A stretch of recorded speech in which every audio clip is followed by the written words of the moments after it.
The first thing I heard was the flatline. That long, piercing sound, steady, merciless, cut through the ICU like a blade through glass. Code blue, someone shouted. Nurses rushed in. A mother screamed her child's name, her voice breaking into the sterile air. And I froze. Because, on the screen, that heartbeat, my algorithm's heartbeat, was gone. I pushed through the crowd, eyes locked on the monitor, lines of code scrolled behind my eyelids. I'd written them, calibrated them, believed in them. The system was supposed to predict failure 30 seconds before it happened.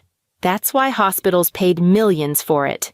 That's why I dedicated 20 years of my life to perfecting it. But it hadn't warned us. It hadn't done anything. Dr. Vaughn. Step back. The attending snapped, hands pressing against the small chest. I watched as they shocked the boy once, twice. Nothing. The sound stayed flat. My name is Elira Vaughn, 42 years old. Biomedical systems engineer at our dentist biolabs. I built machines to protect life. And tonight, one of them had killed a child. I opened my tablet with trembling fingers, pulling up the system log. The data didn't add up, sampling intervals cut in half. Response thresholds shifted. I traced the code trail until it stopped on one line, revision 7C epsilon. Authorized by C. Price, Calder Price, the new CEO. He'd modified the algorithm to optimize costs, he'd said in the last board meeting. I'd warned him compression could delay alerts. He smiled, then smooth, polished, confident. Elira. Numbers save lives, too. Now, a child was dead because of those numbers. The defibrillator's final shock echoed through the room. Then silence. Pure, surgical silence. I felt the world tilt, and for a heartbeat, I was back 6 years ago, watching another small body go still, my daughter's. The same tone, the same helplessness. I turned and walked out before anyone could speak. Under the cold hospital lights, the Ardentis Biolabs logo gleamed on the glass door. Blue. Perfect. Empty. Inside. They were still trying to revive him. Outside. I was already calculating something else. Not a patch. Not a fix.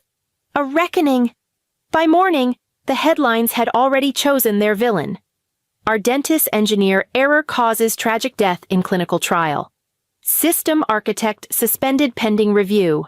My photo was everywhere, cropped from an old conference portrait where I was smiling beside a prototype that was supposed to save lives. Now that same image sat under the word failure. At 9:00 a.m., Calder Price took the podium at Ardentis headquarters.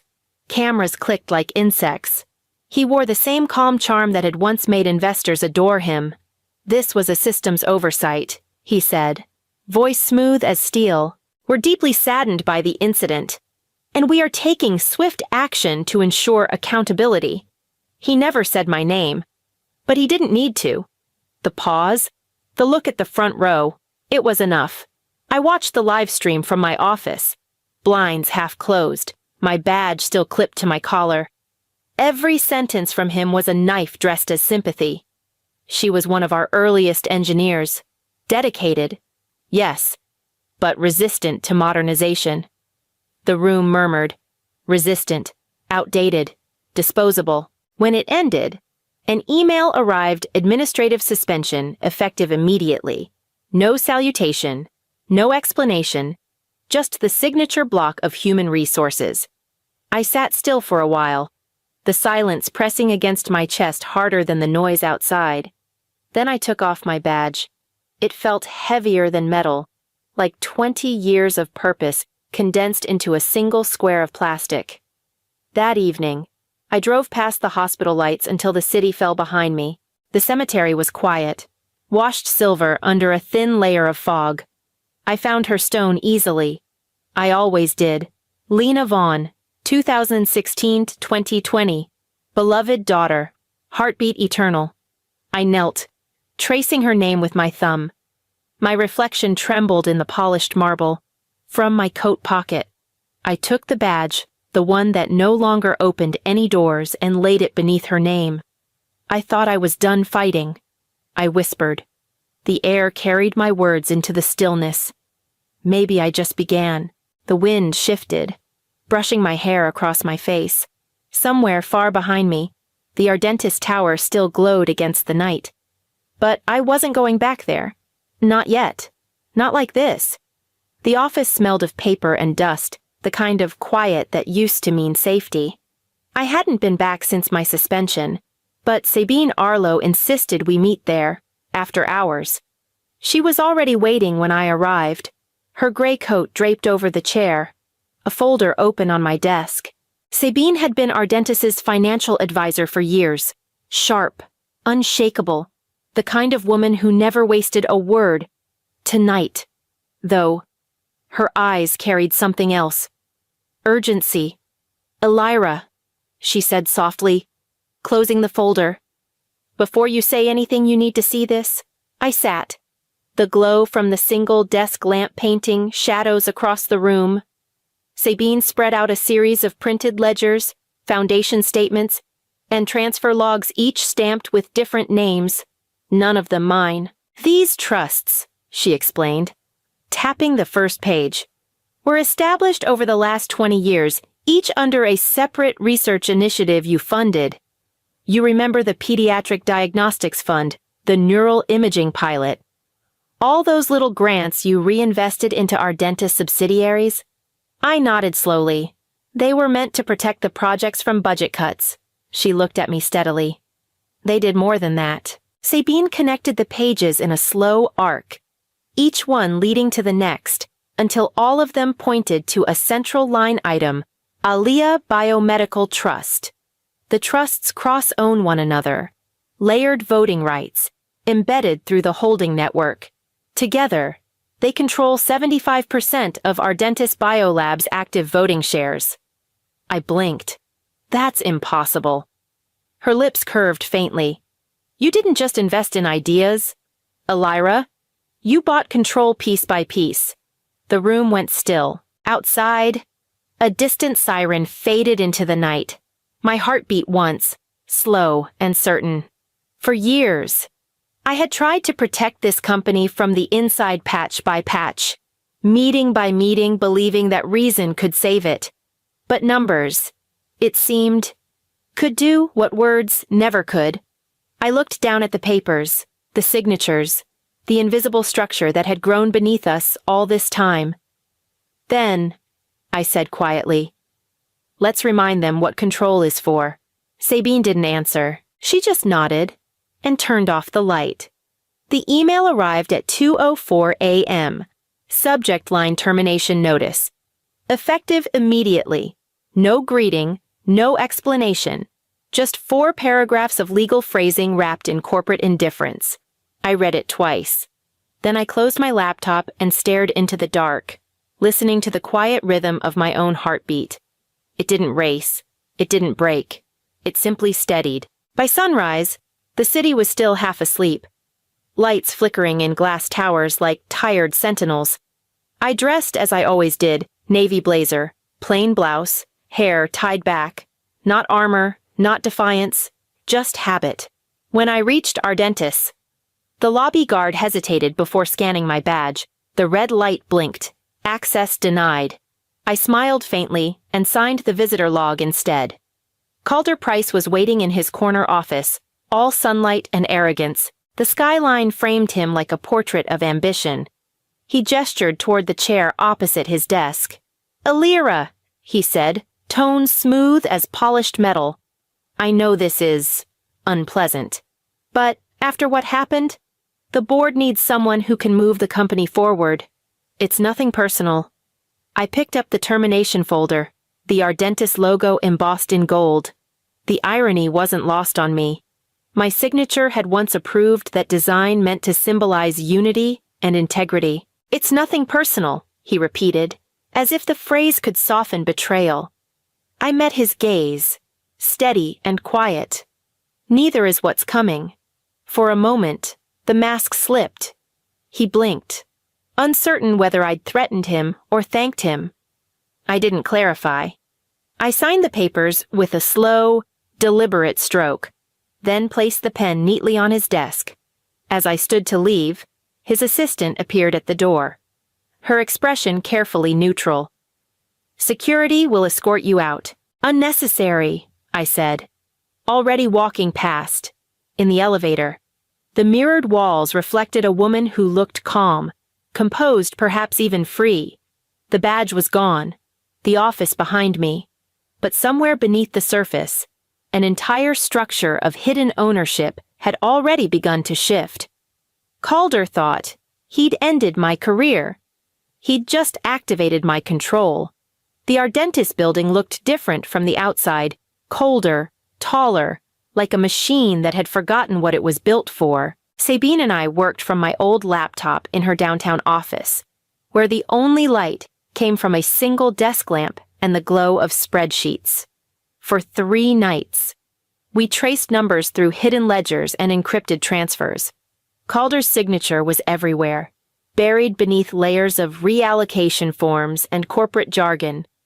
At first, it looked like a standard shift of budget priorities funds redirected from clinical operations to outreach initiatives. But the deeper we dug, the uglier it became.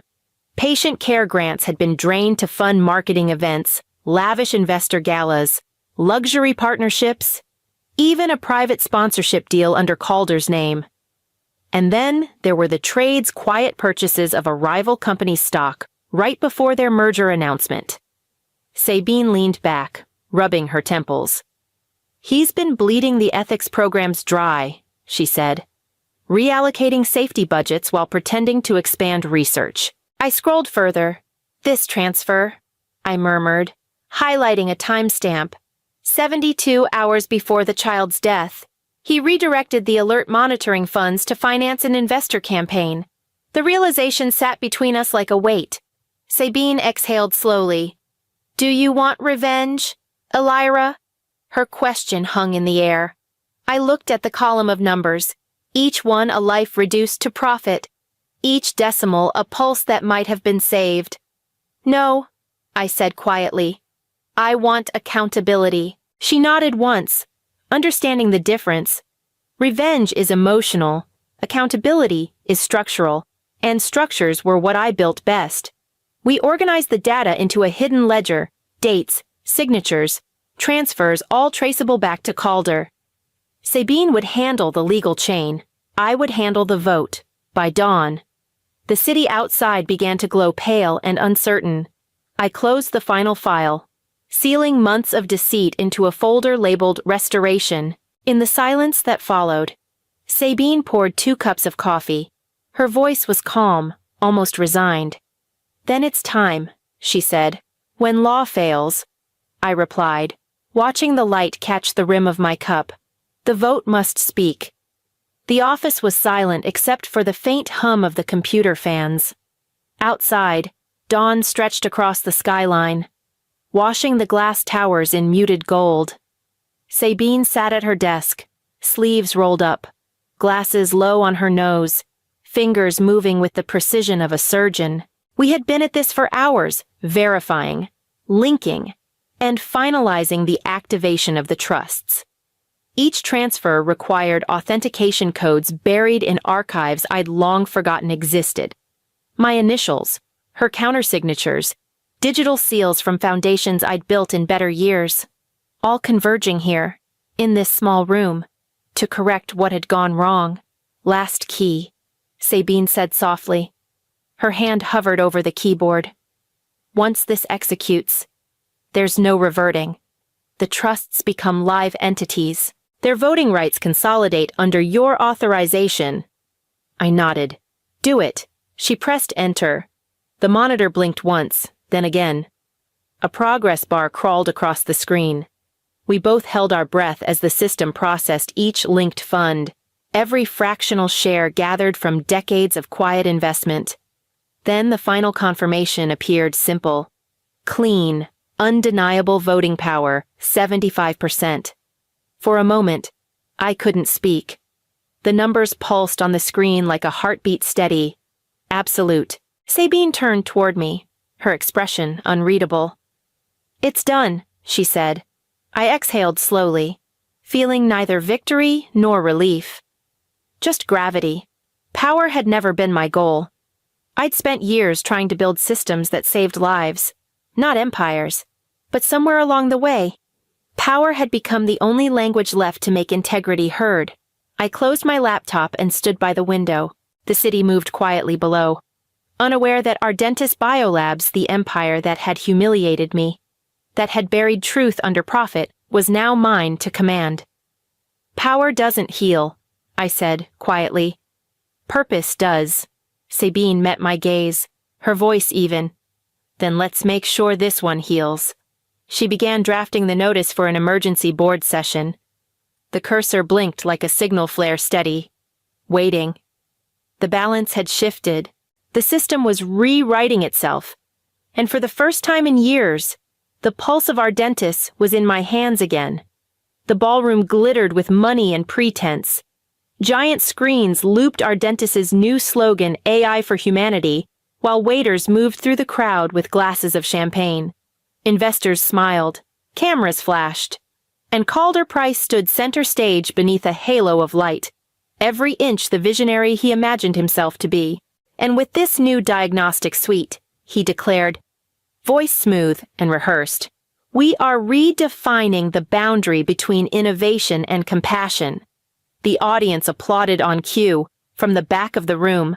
I watched him the way he gripped the microphone like a weapon. The practiced smile, the subtle lie in every polished word. I had built the foundation he was standing on. He'd turned it into a stage. Sabine stood beside me, calm as ever. You're certain about the timing, she murmured. Halfway through, I said, when he thinks he's untouchable, on stage. Calder gestured to a massive digital graph rising behind him.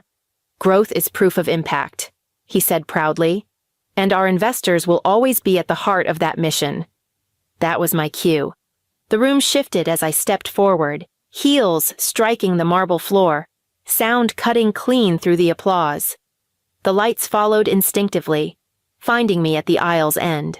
Calder faltered mid-sentence, his confident rhythm stuttering just enough for silence to bloom. This isn't a product launch, I said, voice low but clear. It's a shareholder intervention. Every camera turned, every head followed. Calder tried to smile, confusion flickering behind his charm. Elira, you're not authorized to. I climbed the short steps to the stage and set a single folder on the table between us. Inside, crisp and undeniable, were the official voting certificates each signed, verified, and linked to the controlling trusts. The front row leaned forward. Investors glanced at one another.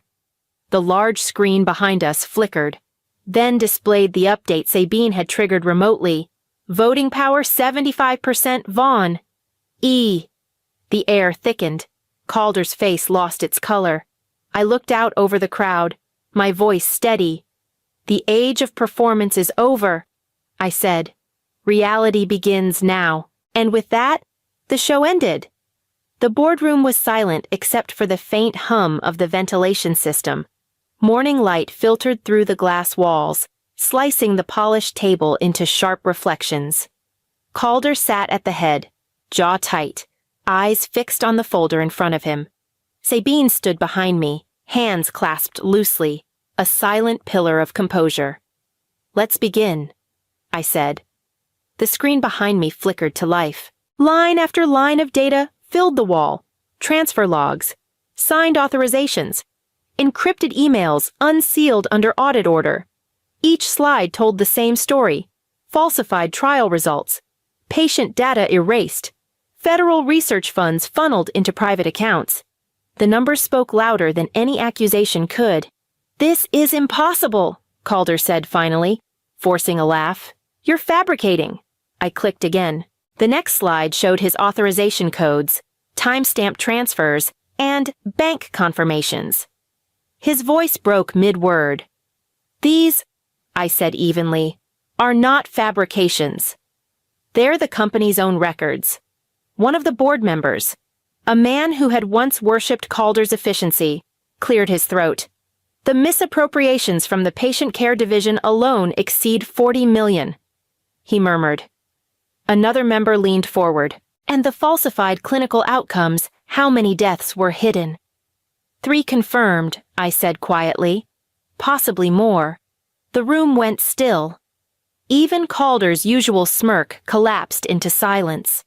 I let the evidence run its course, the buried safety complaints, the deleted whistleblower reports, the fake compliance signatures. Each revelation landed heavier than the last. No one interrupted. They didn't need to. The truth had its own momentum. When the final slide faded to black, Sabine stepped forward and placed the official motion on the table. Vote of no confidence in CEO Calder Price. One by one, the board members raised their hands. The vote was unanimous. Calder looked around, disbelieving, voice low and cracked. "You can't," I turned to him. The same calm I'd worn the day he fired me now reflected in my tone.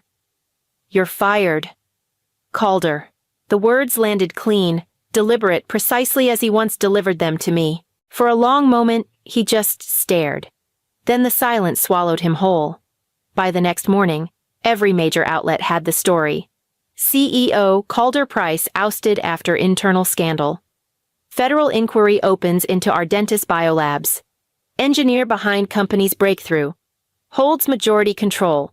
The city pulsed with it. Screens in lobbies, whispers in elevators. Reporters camped outside the building gates. The same journalists who once called me the outdated engineer now wanted exclusive interviews, redemption arcs, televised apologies. I ignored them all. When one of them managed to slip past security, microphone in hand, I met her question with the same calm I'd learned to live inside. "I'm not the story," I said. "The patients are." Then I turned and walked back toward the elevator, the doors closing on the echo of cameras clicking. The real work waited below. The lab smelled the same sterile air, faint traces of ethanol, hums of servers half asleep. It had been months since I'd stood here. Rows of silent terminals blinked to life as I keyed in my old credentials, now active again. Milo Hahn looked up from his workstation, startled. He'd been one of the engineers Calder dismissed for redundancy. When he saw me, his face broke into something between disbelief and relief. "You're back," he whispered. "Not just me," I said, handing him a reinstatement letter. "All of you, within the hour." Familiar faces filled the lab again.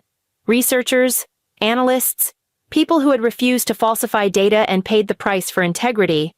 Sabine joined us briefly to coordinate legal protections before heading to another meeting upstairs. I walked between the workstations, listening to the quiet rhythm of keys tapping, monitors lighting, hope reassembling itself piece by piece. Outside, reporters shouted my name from the street below. Inside, the heartbeat of the lab steadied once more. Justice didn't need applause. It needed precision. And as the hum of machinery grew stronger around me, I knew this was where it began again, without banners, without noise. Justice doesn't shout. It works quietly. A year had passed since the vote. The world had moved on to newer scandals, faster headlines, louder victories. But here, in the quiet pulse of the lab, time flowed differently, measured not by profit or publicity, but by the steady rhythm of restored purpose. The rescue program was alive again. Rows of diagnostic terminals hummed softly, synchronized to the heartbeat of a single new algorithm, our cleanest, most transparent model yet. I stood before the central monitor, reviewing the final data sequence. Every variable, every code string had been rewritten by hands that once feared they'd never work again. Milo was among them, older now in confidence, younger in spirit. The door burst open behind me. "It's working." "Dr. Vaughn," he said, breathless. The simulation cleared all 12 parameters. No false alerts, no latency. The pattern held. I turned toward him, and for the first time in years, I felt something unclench inside me. "Show me." He guided me to the display. The waveform glowed bright green, unwavering, a clean, perfect pulse. The same line that had once flattened in silence now held steady. Alive. I exhaled slowly. almost afraid to disturb it. "We'll call it Eve," I said. "For the one who taught me why we build?" Milo smiled faintly, understanding without needing to ask. I walked to my desk, where 2 framed photos waited. Dr. Solomon Ahn, the mentor who taught me that science without conscience is just machinery, and my daughter Lena, whose absence had given that lesson weight. I placed them side by side. The morning sun filtered through the window, casting light across both faces until they seemed part of the same memory. Behind me, the machines continued their low, steady hum, no applause, no noise, just life continuing as it should. In the silence, I rested a hand against the console, feeling the rhythm through the glass. Some victories don't echo. They breathe.